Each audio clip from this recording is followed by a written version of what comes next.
Sometimes I just wanna run away, run away, run away.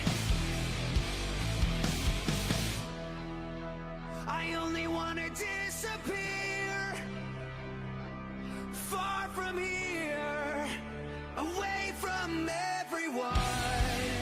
Before I come undone, the time has come, the time has come. So here I go. Посмотрим, как устроен сабграф, что нужно, чтобы его задать, для чего это нужно, как его исследовать, как этот сабграф работает, тоже рассмотрим базовые принципы функционирования. И во второй части мы с вами создадим собственный блокчейн. Вот. Следующий слайд, Никита, пожалуйста. То есть воркшоп второй официально объявляется открытым. Давайте дальше.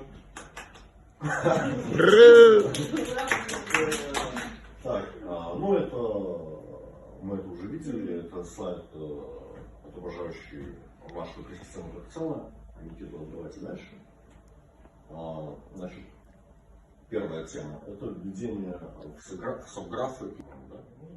Это API-шка, Application Programming Interface, то есть связующее звено между нашим приложением и блокчейном. Откуда приложение берет данные через сабграф, то есть для нашего сабграфа. То есть current Ethereum. Это значит, что мы взаимодействуем с сетью блокчейна эфир. Здесь могут быть разные блокчейны, например, Arbitrum, Avalanche, Hiko. Также, по сути, ограничений никаких нет. Mainnet, то в ней имеется нативная монета, там осуществляются транзакции, на ней работают децентрализованные приложения. И все участники ей пользуются с гарантией того, что она работает, она поддерживается участниками, и неполадки будут устранены. Если же мы здесь заменим на тестнет, то, соответственно, будет использоваться тестовая сеть, для чего они нужны.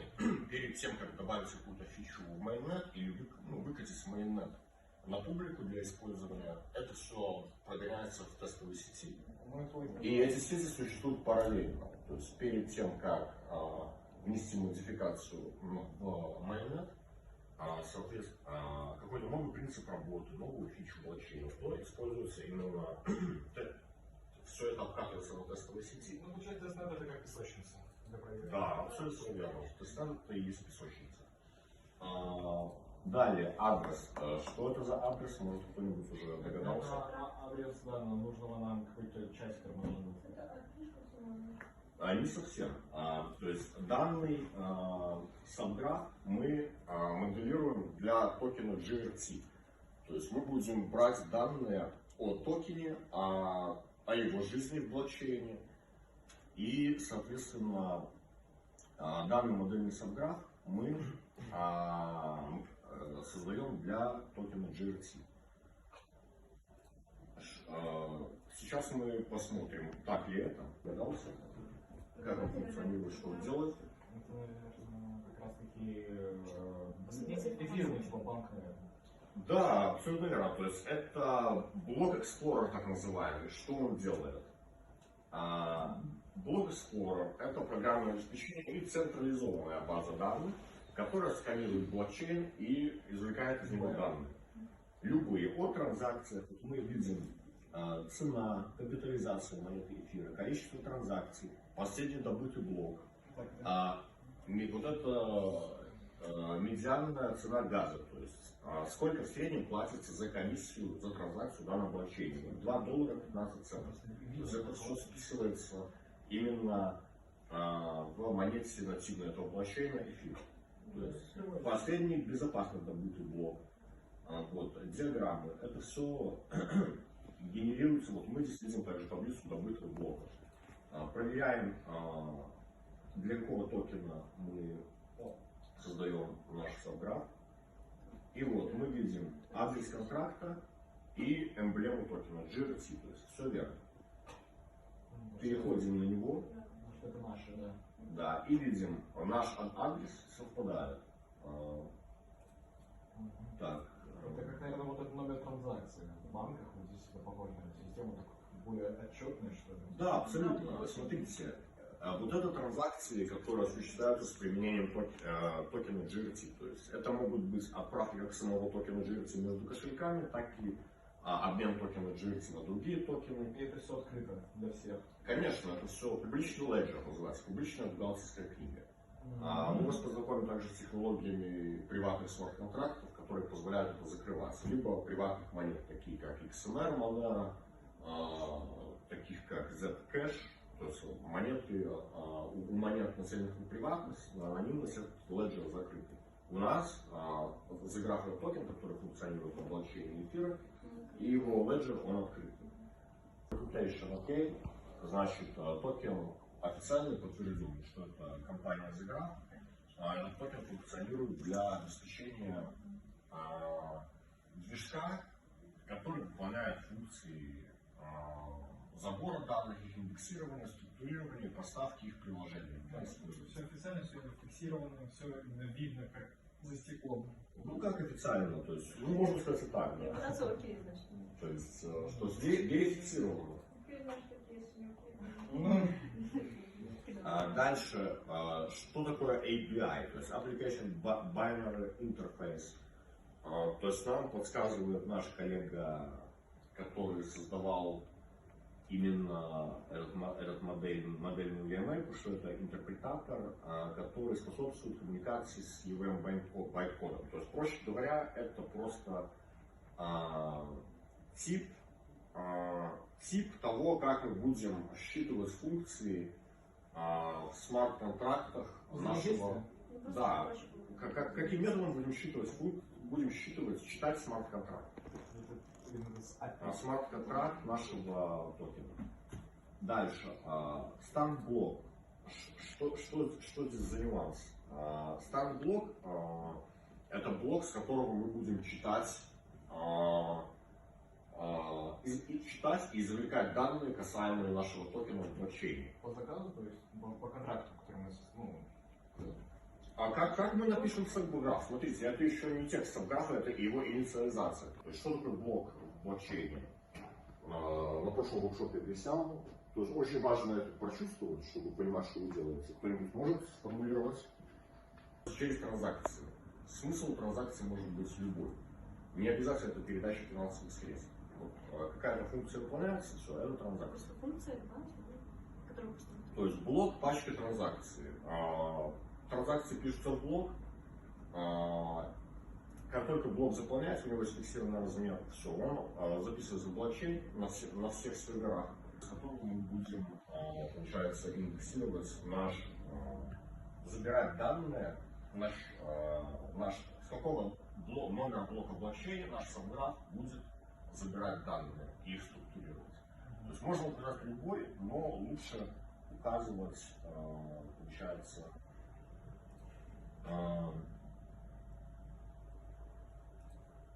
какой-нибудь блок из недавних, либо блок инициации.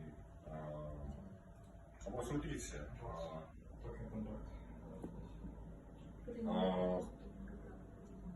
Contract Creator, Zegraph Deployer. То есть Zegraph Deployer это чувак, который создал смарт-контракт токена GRT и его загрузил в блокчейн. Все, токен создан.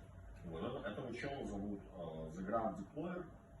И, вернее, ПО, которое он использует, именно набор функций, это называется Zegraph Deployer. Вот он инициировал транзакцию создания токена. Она называется Creator Transaction Hash. Вот мы кликаем на нее, вот здесь, и видим номер блока, которым был создан токен GRT. Транзакция создания токена GRT записана вот в этот блок 114, 67, 69. Success, то есть все успешно. И вот мы видим, что 10 миллиардов монет GRT были перемещены к Grand Deployer. И уже с этого гранд-деплойера они распределялись для того, чтобы циркулировать и экосистема работала.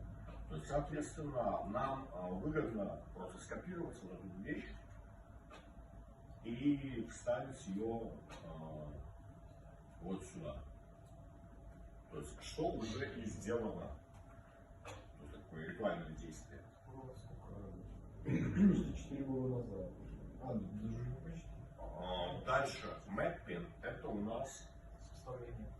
да, опять же, указание нашего application binary interface. Дальше мы видим здесь event handler, это обработчики событий. То есть, опять же, схема, где указываются адреса и другие параметры, по которым будет функционировать subground. Ну и дальше мы видим ссылку на наш файл contract.ts. Мы его рассмотрим позже. В данный момент, если какие-то вопросы. Come undone. The time has come. The time has come. So here I go. Left, right, left. Right, left, wrong. I don't know where I'm going, but I just keep moving on. Moving on. I've been thinking about it, too much doubting, all of these feelings, too many reasons to run. Который исполняется на стороне браузера. Это основной такой язык для фронтенда. Вот. Но изначально он был именно как браузерный язык, но потом решили все-таки, что нужно сделать JavaScript для серверной стороны и разработали такую среду, как Node.js. Это серверный JavaScript. Вот. На нем можно писать все, что угодно для бэкэнда, то есть сервер, или еще там различные всякие программы. Вот. И именно сейчас мы его установили, и с помощью него тоже это мы напишем блокчейн. Вот. Вот. Ну тогда давайте начнем. Так. Нормальный интернет. Да, уже интернет какой-то получше. Интернет вообще-то будет нужен, чтобы скачать эти пакеты. Ну, Так. нам бы он понадобился. Ну так. Ничего. Да, если тоже есть. У меня Node.js, мне 28. 20.8. Так, ну отлично, подойдет. 20.11. Так, сейчас посмотрю, какая у меня версия. Node version. Проверить версию можно с помощью Node. Это тире V. У меня самого Вот, у меня 18 версия стоит. На точку .js мы сходим 20.8. Так, вот кто скачивает Node.js? Не получилось? Отлично. Давайте свой кабель, да? Ну, через кабель ваш телефон подключим. Так, интернет, Дай что-то. Телефон, что ли? На телефоне есть интернет? Да, есть. Не надо переживать. Показать? Я еще сделаю. Ну, короче, Ваня тогда делай, потому что у меня еще будет. Так, подожди. Ну, подождем тогда, пока все загрузит Node.js, и потом продолжим. Получается, на рабочем столе создать папку блокчейн, да? Или где? Ну, просто Ваня сделал на рабочем. Можно где угодно создать. Да? Просто папку вставить. Можно создать какую-нибудь папку там с проектами, типа dev или projects, а в ней уже создать папку блокчейн. Эта команда создает проект и создает файл package.json.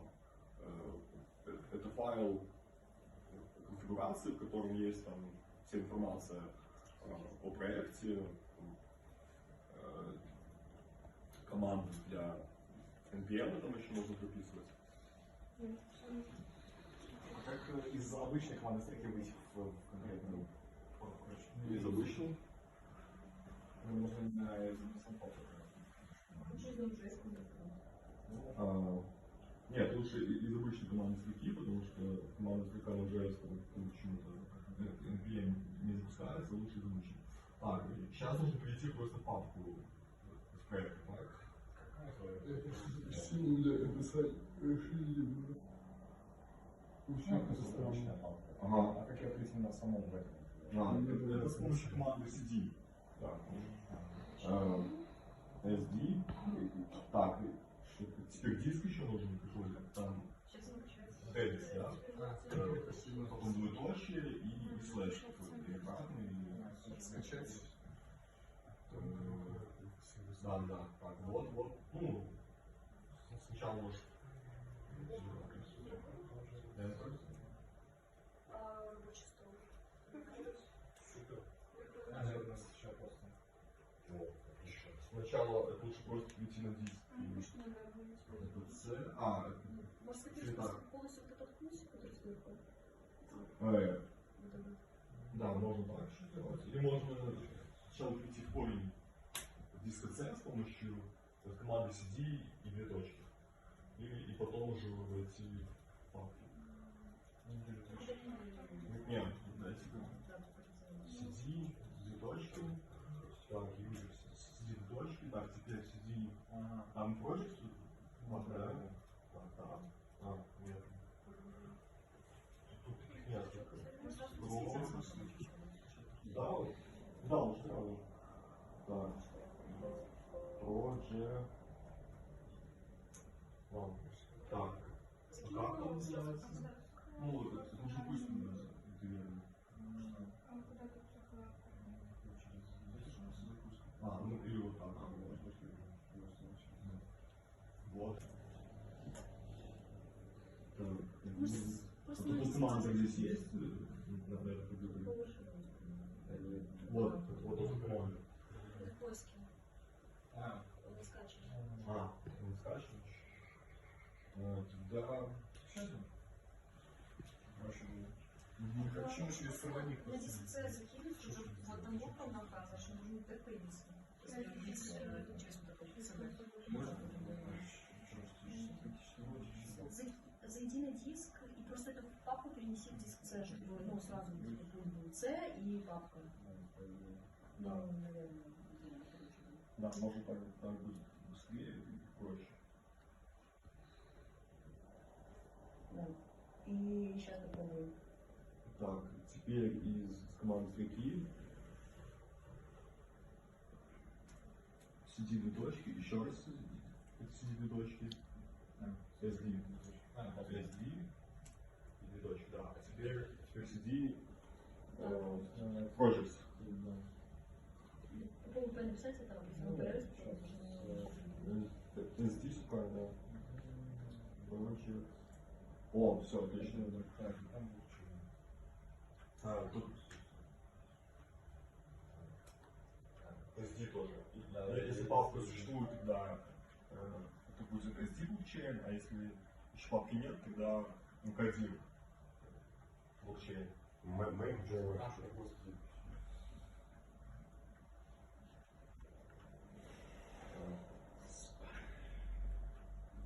Так, Может, кто-нибудь пользуется Linux? Практика. Да, и какой в Linux самый популярный файловый менеджер предустановлен? То есть, который не нужно устанавливать как NPM Windows. Может быть, вспомнить? Называется Aptitude или сокращенно Apt. То есть новая версия Apt, а старая Apt-Get. Мы работаем в Windows, и нам пришлось его доустановить. То есть в Windows именно это она. Crypto JS. Так, ну сейчас я тогда. NPM Line. NPM I, Crypto JS. Видно там? Можно Нет. Как есть. Да, писать. Получается, билд отдел получается. Ну, и Белян может реально есть вот. Вот. NPM, I, Сейчас видите здесь?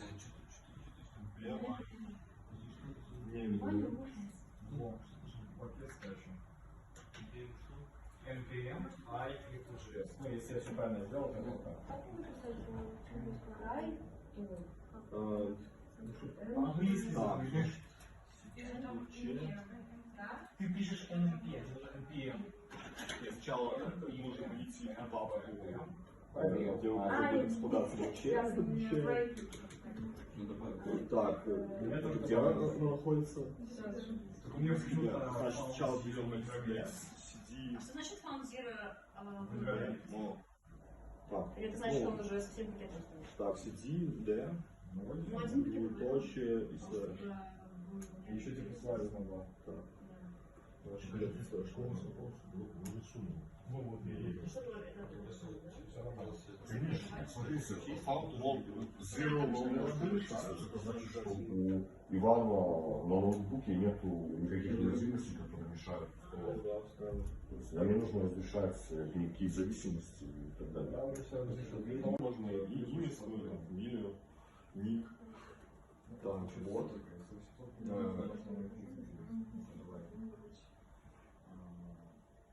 Так, это пропустить может license.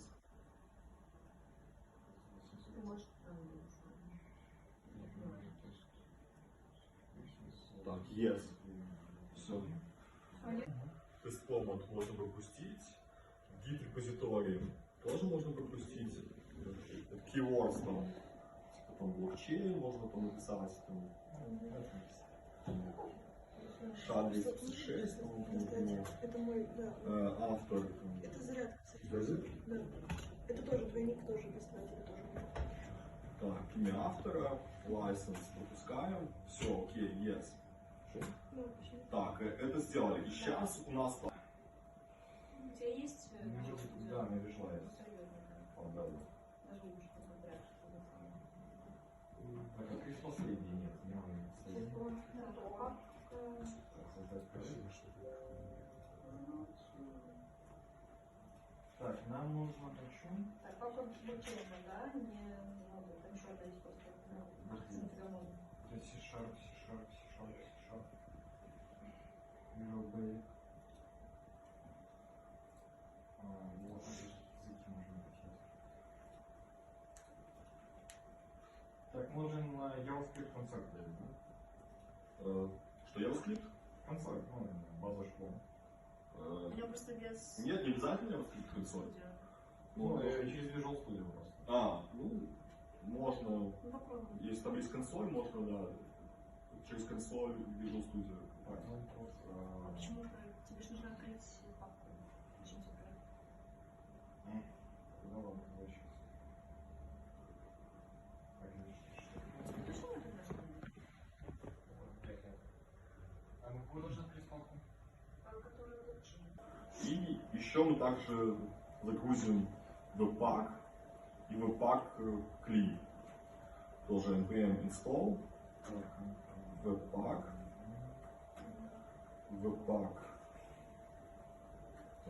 CLI. Так, ну и тут еще введем еще ключевые слова CFD, потому что нам эти пакеты нужны будут чисто для разработки. В NPM еще можно загружать сразу несколько еще пакетов, просто их причисляем их после слова install и загружается сразу несколько. А, там вот пак.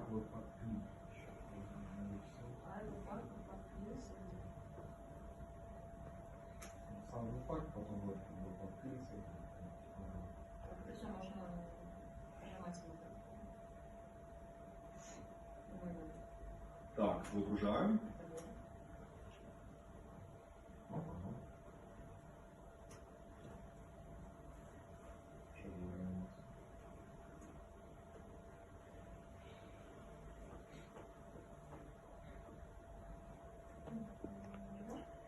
Так, загрузилось.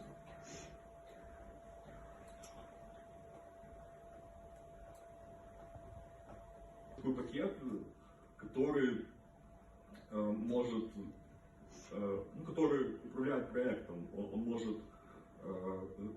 компилировать из CSS в SCSS, например, или там может установить там лимитер. Ну, в общем, для JS проекта это очень важный такой пакет, который всем управляет. Так, создадим для него конфигурационный файл, его назовем webpack.config.js.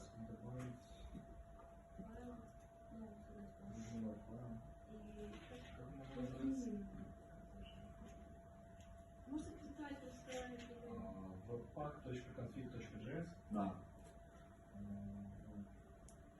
Так. С адресом нашего файла JS.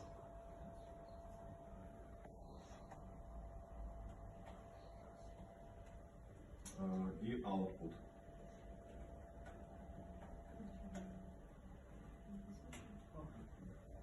Так, здесь будет файл name.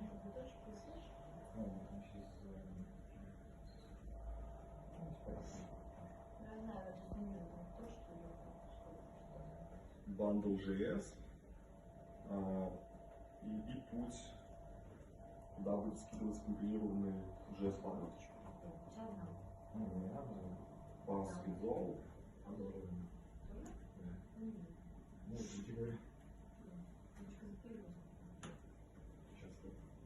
И также data. Это будет, это у нас массив.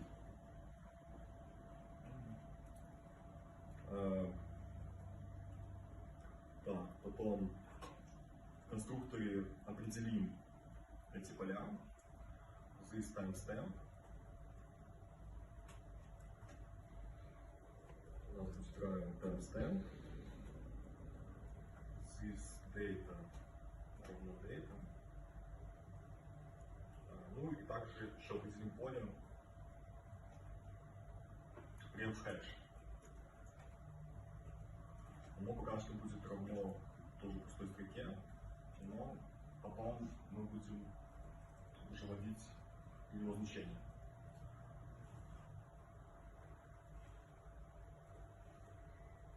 Ребята, все же понимают, что мы делаем и зачем в данном классе конструктор. Да, это мы изучали. Ну, это ООП, да, объект-ориентированное программирование. Мы создаем класс. И с помощью этого класса мы уже можем создавать экземпляры уже блоков каких-нибудь. И в нем будет поле, собственно, chain. И оно будет равно массиву. Ну, потому что, собственно, блокчейн — это массив, состоящий из блоков. И также мы уже можем создать так называемый Genesis блок. Это самый первый блок блокчейна. С помощью оператора new вызываем конструктор класса блок. Так, и вот первое у нас поле это время его создания. И создадим это время с помощью класса date. Вызовем функционал и приведем это все к строке.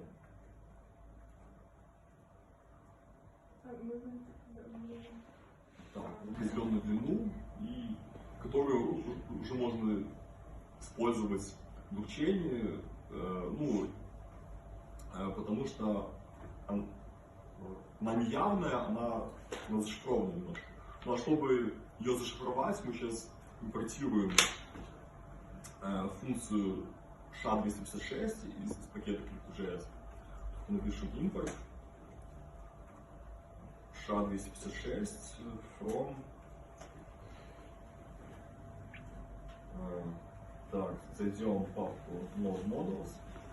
Мы скачиваем из интернета какие-то данные, может это программа, может это какой-то набор данных любой. И нам нужно верифицировать, не подменили ли нам, например, по протоколу HTTP эти данные, либо еще каким-то образом не произошла какая-то подмена или что-то злонамеренное. Мы просто преобразуем по заданному алгоритму наши данные в хэш и сверяем хэш на официальном сайте того ПО, которое мы скачиваем. Если хэши совпадают, значит у нас оригинальная копия тех данных, которые нам надо. То есть это очень простой инструмент проверки оригинальности данных, ну, в том числе. Поле, собственно, сам хэш. This hash